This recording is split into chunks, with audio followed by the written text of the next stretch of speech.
Hey guys, welcome back to Sripada stories. రీసెంట్గా మా పాప పుట్టు వెంట్రుకలకి మేము తిరుమల అయితే వెళ్ళామండి. ఎక్కడ పుట్టు వెంట్రుకలు తీపిస్తారు, అలాగే చెవులు ఎక్కడ కుట్టించాలో కొత్త కొత్త అప్డేట్స్ అన్నీ వచ్చాయి, చేంజెస్ అయ్యాయి తిరుపతిలో. ఆ అప్డేట్స్ అన్నీ కూడా నేను ఫుల్ లెంత్ వ్లాగ్లో ప్రీవియస్ వీడియోలో నేను అప్లోడ్ చేశానండి. ఎవరైనా చూడనట్లయితే ఈ వీడియో ఎండింగ్కి ట్యాగ్ చేస్తాను, చూసేసేయండి. అలాగే చాలామందికి తెలుసు, మనం అనుకోగానే తిరుపతి అయితే వెళ్ళలేమండి. ఆయన అనుగ్రహం ఉంటేనే మనం వెళ్ళగలుగుతాం, మనకి టికెట్లు దొరుకుతాయి. అదంతా వేరేదన్నమాట. అయితే ఎప్పుడైతే మనం వెళ్తామో తిరుపతి అంటే కొండపైన తిరుమల, అక్కడ కొండపైన చూడాల్సిన ఒక 5 గుళ్ళు అయితే కంపల్సరీగా ఉన్నాయి. వెళ్ళినప్పుడు తప్పకుండా మిస్ కాకుండా కంపల్సరీగా చూసేసేదండి. ఇప్పుడు ఈ వీడియో కంటెంట్ అయితే మీకు అర్థమైపోయి ఉంటుంది. కొండపైన ఉన్న 5 గుళ్ళు అయితే మేము మా పాప పుట్టు వెంట్రుకలు చెవులు కుట్టించడం అయినాక ఒక కార్ మాట్లాడుకున్నామండి. మేము మొత్తం 7 మెంబర్స్ ఉన్నాము. మీకు బస్ ఫెసిలిటీ కూడా ఉంటుంది, దానికి కూడా వెళ్ళొచ్చు. ఇంకా తక్కువ కాస్ట్లోనే అయిపోతుంది. లేదా మీరు సపరేట్గా అంటే కొంచెం టైం స్పెండ్ చేయాలి అని అనుకుంటే మాత్రము ఒక కార్ మాట్లాడేసుకోండి, అంటే ట్యాక్సీస్ ఉంటాయి అక్కడ, మాట్లాడేసుకోండి. మాకైతే మొత్తము ఒక రోజంతా పట్టింది, అంటే ఈవినింగ్ 7 అయిపోయింది అనమాట లాస్ట్ చూసేసరికి. ఇంకా మాకైతే 2000 తీసుకున్నాడు అనమాట 7 పీపుల్కి, చాలా తక్కువ. ఇంకా మామూలుగా వేరే ట్రావెల్స్ కానీ అవి ఏమైనా మాట్లాడుకుంటే ఇంకా ఎక్కువే పడుతుందండి. మేము వెళ్ళిన పని అంతా అయిపోయినాక మేము ఇంత టిఫిన్ చేసేసుకుని ఇంకా స్టార్ట్ అయిపోయాం అనమాట. ఫస్ట్ మేము చూసిన గుడి అయితే శ్రీవారి పాదాలండి కొండపైన. ఫస్ట్ అది ఎక్కడ ఉంటుందంటే 7వ కొండ మీద ఉంటుంది, బట్ స్వామివారి టెంపుల్ 6వ కొండ మీద ఉంటుంది. ఫస్ట్ అందరూ కూడా ట్యాక్సీ వాళ్ళు శ్రీవారి పాదాలు అంటే కొండ పైనుంచి మళ్ళీ కిందకు వస్తారనమాట. 7వ కొండకి ఎక్కి అక్కడ శ్రీవారి పాదాలు దర్శనం చేయించినాక ఇంకా మిగతా ఉన్నవన్నీ చూపిస్తారనమాట చుట్టుపక్కలవి. అవే మిగతా గుళ్ళు నేను మీకు ఈ వ్లాగ్లో ఫుల్ లెంత్ మీరు చూస్తే గనక అన్నీ ఏ టెంపుల్స్ చూసానో మీకు అన్నీ క్లియర్గా తెలుస్తుంది అనమాట. తప్పకుండా చూడాల్సిన వీడియో అనమాట. లైఫ్లో ఒక్కసారైనా ఈ టెంపుల్స్ మీరు కంపల్సరీగా విజిట్ చేయాలి తిరుమల వెళ్ళినప్పుడు. అయితే శ్రీవారి పాదాల దగ్గర స్వామివారు మొట్టమొదట ఫస్ట్ 7వ కొండ మీదే ఆయన పాదం మోపారు, అందుకే 7వ కొండ మీద శ్రీవారి పాదాలని చెప్పి అక్కడ అలా అందరూ వెళ్ళినప్పుడల్లా దర్శించుకుంటారు. కొబ్బరికాయ కొట్టుకుని పాదాల దగ్గర తులసి దళం అయితే ఇస్తారనమాట. అలాగే అఖండ దీపం కూడా వెలిగిస్తారు, ఆరోగ్యం బాగుండడానికి, సంతానం కోసం లేదా పెళ్లి కావాలనుకునే వాళ్ళకి. అలాగా అక్కడ కింద అఖండ దీపం వెలిగించి స్వామివారికి, దాని తర్వాత దర్శనానికి అయితే కొండ మెట్లు ఎక్కి వెళ్తారనమాట. స్వామివారి శ్రీవారి పాదాలు దర్శనం చేయించుకోనీకైతే.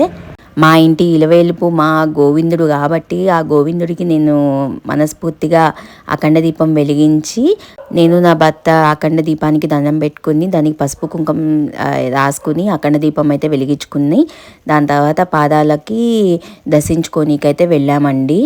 ఒక దీపం వచ్చి 50 రూపీస్ ఉంటుంది. పక్కనే షాపింగ్స్ కూడా అన్నీ ఉంటాయన్నమాట. మనం షాపింగ్ చేసుకోవాలన్నా చేసుకోవచ్చు. అలాగే ఫుడ్కి కూడా ఎటువంటి లోటు ఉండదు. వాటర్ కూడా మీకు ఆల్రెడీ నేను మీకు చెప్పాను, వాటర్కి గాజు సీసాలే తీసుకెళ్లాలని చెప్పి. అదేంటి శ్రీవారి జలప్రసాదం అని చెప్పి ఉంటుందన్నమాట. అందులో మనం వాటర్ ఎప్పటికప్పుడు పట్టుకోవచ్చు, అది మాత్రం మనకి ఫ్రీగానే ఉంటుంది. చూసారా మెట్లు ఇట్లాగా, అలాగా మెట్లలాగా ఉండి 2 లైన్స్ ఉంటాయి, వెళ్ళేది రిటర్న్ వచ్చేది. అలా మెట్ల దారిలాగా వెళ్ళి పైన పాదాలు ఉంటాయన్నమాట. దానికి అదేమంత గుడిలాగా లేదండి, జస్ట్ అట్లా ఒక గోపురం లాగా పెట్టి స్వామివారి పాదాలు అయితే ఒక గ్లాస్ దాంట్లో పెట్టారండి. ఇదివరకు అయితే ఓపెన్గా ఉండేది నా చిన్నప్పుడు నేను వెళ్ళినప్పుడు అనమాట. చాలాసార్లే వెళ్ళాం, మేము వెళ్ళినప్పుడల్లా కంపల్సరీగా ఈ గుళ్ళు అనేది దర్శనం చేసుకునే వస్తామన్నమాట. అట్లా వెళ్ళినప్పుడు అలా ఉండేది. ఇప్పుడు అందరూ దాని మీద పసుపు కుంకాలు అన్నీ ఇష్టం వచ్చినట్టు చేసి పాడు చేస్తున్నారని చెప్పి ఆ పాదాలకి మొత్తము సంరక్షణ చేశారండి. మొత్తం గ్లాస్ చేసేసి పైనే తులసి దళాలు పువ్వులు కానీ ఎవరైనా పెట్టాలనుకుంటే పెడుతున్నారనమాట. అక్కడ కొండపై నుంచి చూస్తే మనకి కొండలో స్వామివారి శ్రీవారి గుడి కనిపిస్తుందండి, చూస్తున్నారా? గోల్డ్ కలర్ గోపురము, అది అసలైన గుడి అనమాట. మనం ఇప్పుడు దర్శించుకునే గుడి శ్రీవారి గుడి అనమాట, తిరుమల కొండ అది. అయితే మనం ఇప్పుడు 7వ కొండ మీద ఉన్నాం కాబట్టి అది 6వ కొండ, అక్కడ అది కనిపిస్తుంది. చూసారా ఎంత క్లియర్గా కనిపిస్తుందో టెంపుల్. ఇది చుట్టూతా అడవుల్లోనే ఉన్నాయన్నమాట ఈ గుళ్ళన్నీ. నెక్స్ట్ వచ్చి మనకి అన్నీ దగ్గరగానే ఉంటాయండి ఆల్మోస్ట్గా. బట్ జపాలి మాత్రం చాలా ఫుల్ లెంత్ వ్లాగ్ నేను తీసాను ఆల్రెడీ, దానికోసము అది బాగా నడవాలి. ఎక్కువ మీకు చెప్పాల్సిన కంటెంట్ ఉందన్నమాట, ఎందుకు అదంతా స్పెషల్ అది ఇది అని చెప్పి. అయితే నెక్స్ట్ వచ్చే టెంపుల్ సెకండ్ మేము చూసింది ఏంటంటే శిలాతోరణము. అలాగే దాంట్లోనే అక్కడే కొంచెం ముందుకు నడిస్తే చక్రతీర్థం కూడా ఉంటుందన్నమాట. అదేంటి శిలాతోరణం ఏంటంటే మనకి శిలలు ఉంటాయి కదండి, రాళ్ళు రాక్స్తో ఒక తోరణం లాగా మనకి ఫామ్ అవుతుంది అనమాట. అయితే ఇక్కడ వచ్చే టూరిస్ట్ వాళ్ళందరికీ కూడా దాని యొక్క ప్రాధాన్యత తెలియడానికి 4 లాంగ్వేజెస్ అంటే హిందీ, తెలుగు, మలయాళం, ఇంగ్లీష్లో వాళ్ళు ఎక్స్ప్లెయిన్ చేశారనమాట. ఇప్పుడు నేను చూపిస్తాను కదండి, అదే శిలాతోరణం అనమాట. అంతకన్నా ఏమీ లేదు అక్కడ. నార్మల్గా ముందుకెళ్ళి ఇంకా ఫొటోస్ తీసుకోవచ్చు. బట్ ఏంటంటే మేము కరెక్ట్గా ఎండాకాలంలోనే వెళ్ళాం. జూన్లో వెళ్ళినా కూడా ఫుల్ ఎండలు ఉన్నాయన్నమాట. ఇక ఆఫ్టర్నూన్ అయ్యేసరికి ఫుల్ అసలు కాళ్ళు అయితే మండిపోయినాయి. అంత ముందు దాకా అసలు ఎవరు వెళ్ళలేకపోయారు. ఇక మేము దూరంగా నుంచునే అక్కడ అట్లా చూసినాము. ఇంకా వెళ్ళే వాళ్ళు ఉండుంటే అక్కడ మొత్తము ఏంటంటే ఇదివరకు ఎట్లా ఉండేదంటే మా చిన్నప్పుడు మొత్తం గార్డెన్ ఏరియా ఇప్పటికీ అట్లనే ఉంది. బట్ లోపలికి ఎలో చేశారు అప్పుడు. బట్ ఇప్పుడు ఎవరిని ఎలో చేయనిస్తలేదు, ఎందుకంటే బాగా పొల్యూటెడ్ అయిపోతుంది. చాలా అందరూ నీట్గా ఉంచేస్తున్నారు కాబట్టి జనాలు ఇక ఎవరిని వెళ్ళనిస్తలేదు అనమాట. ఇక మీరు చూసినట్లయితే పక్కన బర్డ్స్ది ఉందన్నమాట. పికాక్స్, బర్డ్స్ అన్నీ అట్లా ఉంటాయి. అయితే మా పాపని తీసుకెళ్ళి చూపిద్దామని చెప్పి మా వారైతే వెళ్ళారు. ఇక్కడ ఎంత ఎండ కొడుతుందో మా మమ్మీ డాడీ అయితే సెల్ఫీలు దిగడం అయితే ఆపుతలేదు. కానీ one of the best trip అయితే నేను చెప్పొచ్చండి. చాలా బాగా ఎంజాయ్ చేసాము. చాలా ఎనర్జెటిక్గా ఫుల్గా ఎంజాయ్ చేసాం. నెక్స్ట్ కంటిన్యూషన్ అదే నడుచుకుంటూ వెళ్తే మనకి చక్రతీర్థం అయితే ఉంటుంది. అక్కడ నరసింహస్వామి ఉంటారనమాట. వెలిసింది రాక్కే వెలిసి ఉంటుంది అనమాట. అయితే ఒక తీర్థంలో అంటే జలం ఉంటుంది కదండి, ఆ కొండల్లో జలపాతాల్లో లోపల అదేంటి ఒక రాక్కి స్వామివారు అయితే వెలిసి ఉంటారనమాట. ఎక్కడికి వెళ్ళినా మీరు కొండపైన 5 గుళ్ళు ఎంత నడవాల్సి వస్తుందో అండి, ఫుల్ నడవాల్సి వస్తుంది. కానీ కంపల్సరీగా చూడాల్సినవి బాగా నడవాలి, చేయాలి. ఎండాకాలంలో వెళ్తే అస్సలు ఇవి సజెస్ట్ చేయండి. నేను ఎండాకాలంలో మీరు వెళ్ళొద్దు, ఎందుకంటే చాలా ఇబ్బంది పడతారు చిన్నపిల్లలతో ఉన్న వాళ్ళైతే. జూన్లో వెళ్తేనే మాకు అంతంత ఎండగా అనిపించింది. ఎవరు నడవలేకపోయారు. సైడ్కున్న వైట్ పెయింట్ మీదే నడవాల్సి వచ్చింది.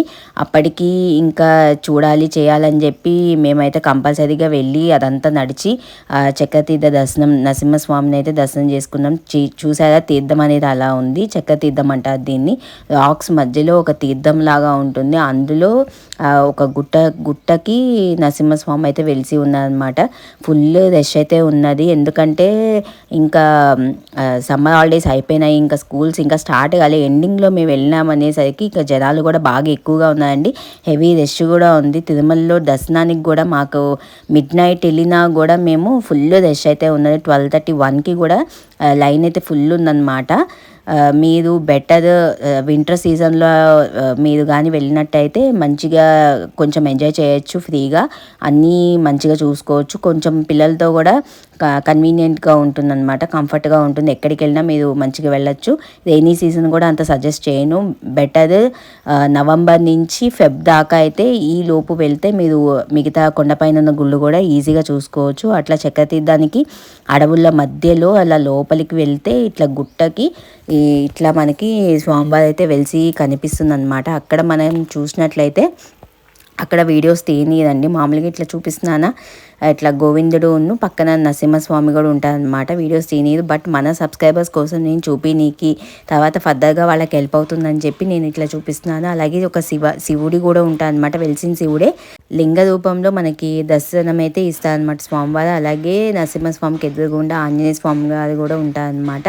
ఇవన్నీ వెలిసినవేనండి, ఎవరు అక్కడ చేసి పెట్టింది కాదు, ప్రతిష్ఠించినవి కావు. అలాగే నెక్స్ట్ వచ్చి జపాలి అనమాట. జపాలి లోపలికి బాగా నడవాలి, కనీసం ఒక 5 to 6 కిలోమీటర్స్ ఉంటుంది. బాగా నడవాలి. నడిచినాక మనకి ఇట్లా ఒక ఫస్ట్ చెట్టు కనిపిస్తుంది. చెట్టుకి అలా వినాయకుడు వెలిసి ఉంటారు. పక్కనే కనిపిస్తున్న గుడి జపాలి గుడి, ఆంజనేయ స్వామి గుడి అనమాట. చూసారా ఎంత బాగుందో, చాలా పీస్ఫుల్గా ఉంటుంది అడవి మధ్యలో అనమాట. అది మీకు ఫుల్ లెంత్ బ్లాగ్ నేను చెప్పాను కదండి, నెక్స్ట్ వీడియోలో నేను పోస్ట్ చేస్తాను.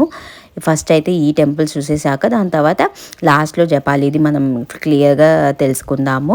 అయితే మీకు ఎక్కడ చూసినా మీకు ఫుల్ ఎంత షాపింగే ఉంటుంది, దొరకని వస్తువు అంటూ ఉండదు. మీ ఫ్యామిలీ మెంబర్స్కి, రిలేటివ్స్కి గాజులు అయితే తిరుమల వెళ్తే కంపల్సరీ గాజులు తీసుకుంటారు, పసుపు కుంకాలు తీసుకుంటారు, అలాగే వెంకటేశ్వర స్వామి పటాలు అట్లా తీసుకుంటారు అనమాట.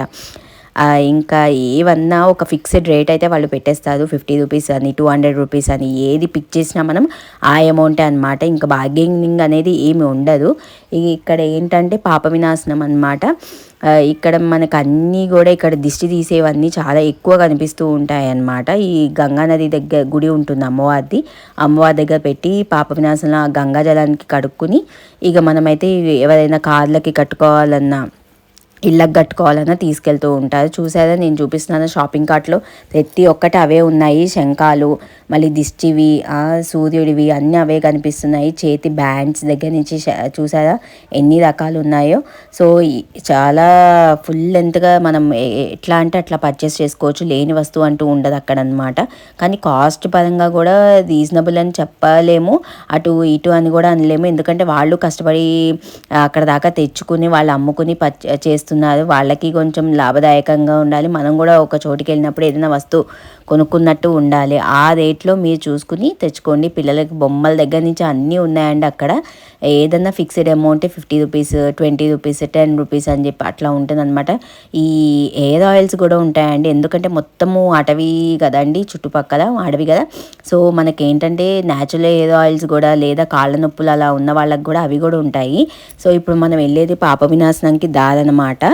ఈ చెప్పాను కదండి మీకు ముందుగానే, ఎక్కడికి వెళ్ళినా మనం ఫుల్గా నడవాలి, లోపలికి నడిచే వెళ్ళాలి. ఇక మనకి అక్కడ దాకా కూడా కారు కానీ, ట్యాక్సీ కానీ, బస్ కానీ ఏది రాదు.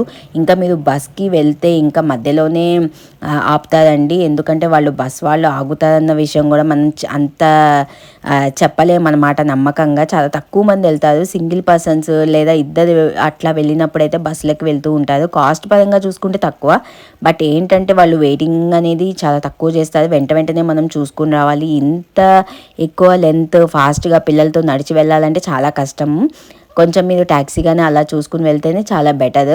ఇక్కడైతే ఇదంతా మనం పాప వినాశనంకి దారనమాట. చూసారా గంగా నది అట్లాగా పాయలుగా అట్లా ఫ్లో అవుతూ ఉంటుంది. ఆ వాటర్ ఎక్కడి నుంచి వస్తుందో తెలియదు మనకి, బట్ అయితే ఇట్లా అందరూ దాని కింద స్నానాలు చేసి వాళ్ళ పాపాలని తుడుచుకుంటారు, అంటే తొలగిపోవాలని చెప్పి అట్లా స్నానం చేసి గంగా నదికి అయితే పక్కన గుడి కనిపిస్తుంది కదండి గంగా నది, అందులో అయితే దర్శించుకుంటారండి.